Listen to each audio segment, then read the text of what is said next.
Buenas, queridos chicos, queridas chicas. Nos encontramos por un medio distinto. Vamos a ir probando distintos canales de comunicación y formas de encontrarnos, de vernos.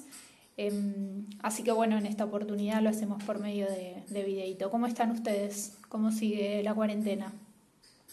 La intención de este video es primero que se acuerden de mi cara y después poder hacer un repaso de todos los contenidos que fuimos dando para que sumen a las devoluciones que ya vamos haciendo de los trabajos que ustedes me fueron entregando vía Classroom, y por otro lado hacer una introducción de lo que van a ser los contenidos que vamos a desarrollar en los próximos 2 trabajos.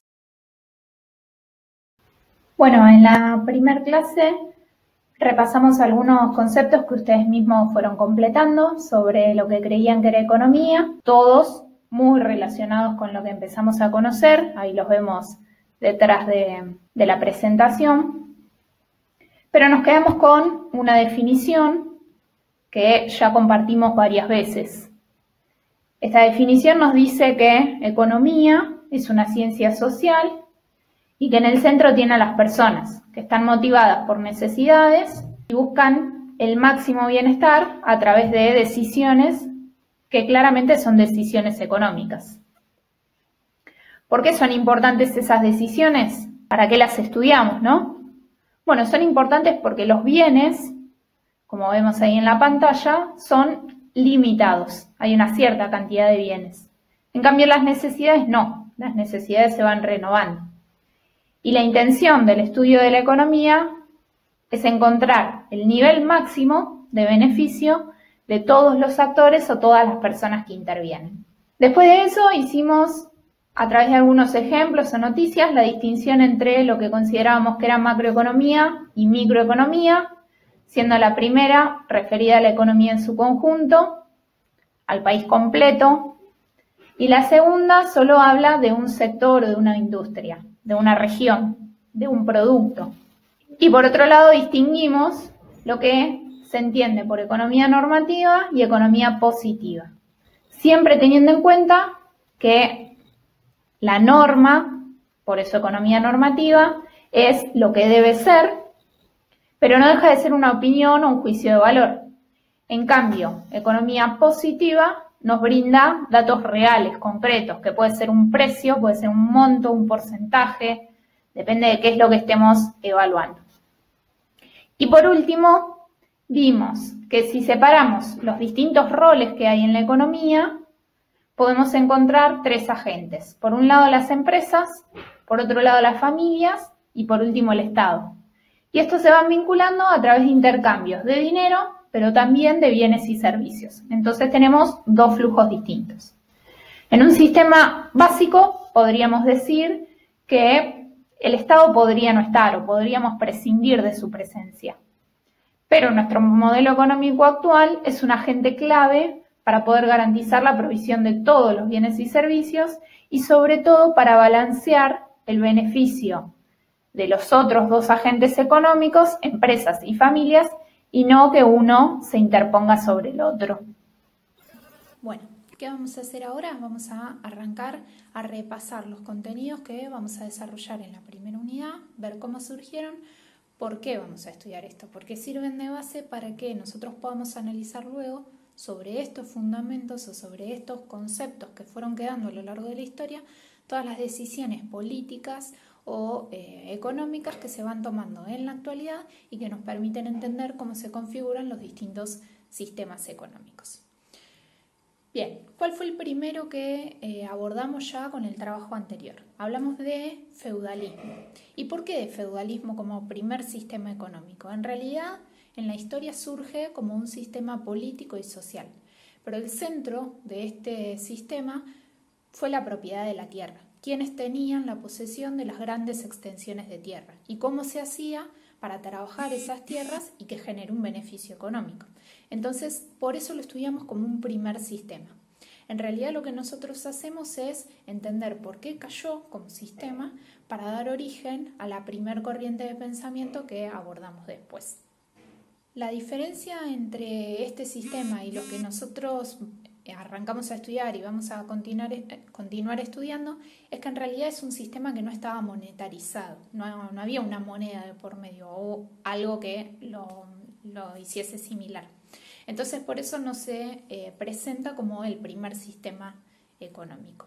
Tampoco había comercio, tampoco había industria, pero sí lo que se empieza a generar es un intercambio de bienes. En primer lugar, entre los siervos o los esclavos, que eran los que trabajaban la tierra, y luego, en la medida en la que se empiezan a formar pequeñas aldeas, entre las personas que formaban parte de esa aldea. ¿Qué eran las aldeas?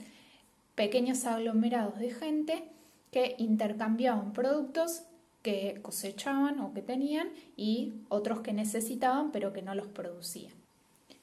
¿Qué es lo que hace que este sistema empiece a quebrarse o empiece a caerse? En primer lugar, el desgaste de la tierra. El uso excesivo de la tierra hace que ya no sea tan productiva. En segundo lugar, con la formación de estas aldeas, nosotros decimos, empieza a generarse un intercambio. Cuando estas aldeas van comunicándose con otras, ese intercambio puede hacerse más abiertamente o de manera más amplia. Entonces, en la medida en que esas barreras se empiezan a quebrar, también el feudalismo como sistema va cayendo. Por último, la creación de algunos bancos, que no son los bancos que nosotros conocemos en la actualidad, pero sí tenían una función similar.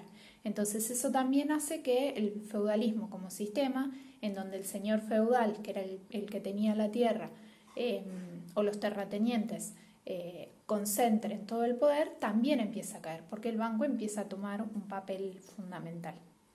Y además, en este último tiempo del sistema feudal, los mercaderes, que son, ya vamos a ver en la primer corriente de pensamiento cuando repasemos, los que intercambian estos bienes entre las distintas aldeas, empiezan a cuestionar los valores que hasta ese momento nadie cuestionaba, que eran los valores de la Iglesia.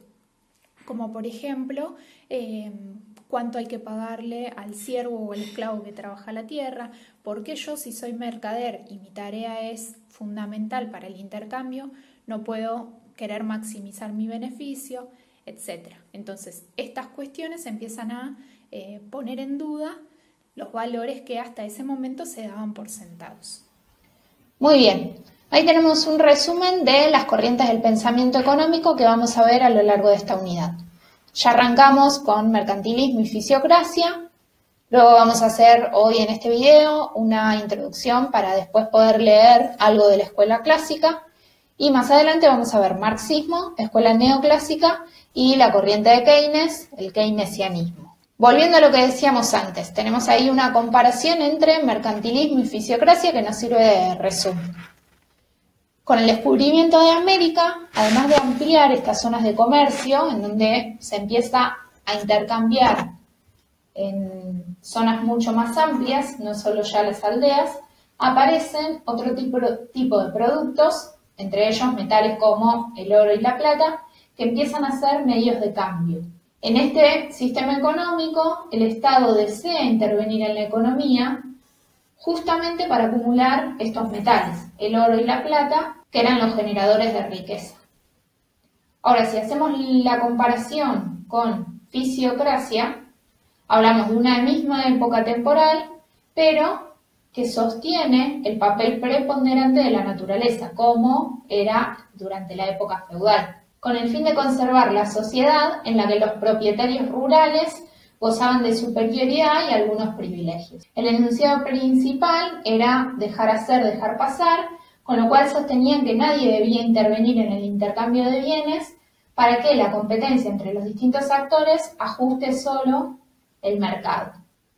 Como primera aproximación llegaron a hablar o plantear la necesidad de establecer algunos precios comunes para poder hacer estos intercambios y en esos precios estaba incluido también el salario. ¿Por qué pasamos de estas dos corrientes del pensamiento a hablar de la escuela clásica? ¿Por qué caen estas dos corrientes? Bueno, en primera instancia por el contexto o la época histórica. Se desarrolla esta última corriente en la Revolución Industrial. ¿Y qué era lo que pasaba en ese momento? El desarrollo de la industria hace que ya no sean los artesanos y los mercaderes los únicos actores económicos importantes, sino que ahora aparece el capitalista industrial, que era el dueño de los medios de producción y también de la materia prima. Entonces hacía a los artesanos ocupar un lugar distinto, que era solamente el del trabajo, pero trabajo especializado dentro de una fábrica o una industria. Empieza a haber entonces una división de sectores distinta a la que planteábamos hasta hace un tiempo. Por un lado, los trabajadores empiezan a especializarse como artesanos, decíamos, o mercaderes, los que se encargaban del intercambio, pero sin acumular los metales como en el mercantilismo. Y por otro lado, los capitalistas construyen las grandes fábricas, industrias, y sí conservamos el papel de los terratenientes, que siguen siendo los dueños de las tierras que, en este caso, en vez de ser trabajadas por los artesanos, son ocupadas por industrias, por las fábricas. Entonces, decimos que la riqueza se genera a través del trabajo productivo, ya no de un elemento en particular, sino del trabajo, de la fuerza de trabajo. Y lo que sí vamos a ver de acá en adelante son dos corrientes de pensamiento dentro de la escuela clásica. Hay distintos pensadores que se distinguieron en algunas cuestiones dentro del mismo movimiento. Entonces vamos a ver por un lado el primero a David Ricardo y por otro lado a Adam Smith. Bueno, muy bien, hasta acá llegamos entonces con esa introducción. Ahora les propongo que vayan a leer el material, a mirar los videos sobre estas dos corrientes que decíamos recién y que puedan resolver las preguntitas, el trabajo práctico. Si todo sale bien, nosotros nos encontramos la semana que viene o la otra. Quédense en sus casas, hagan la tarea y nos vemos.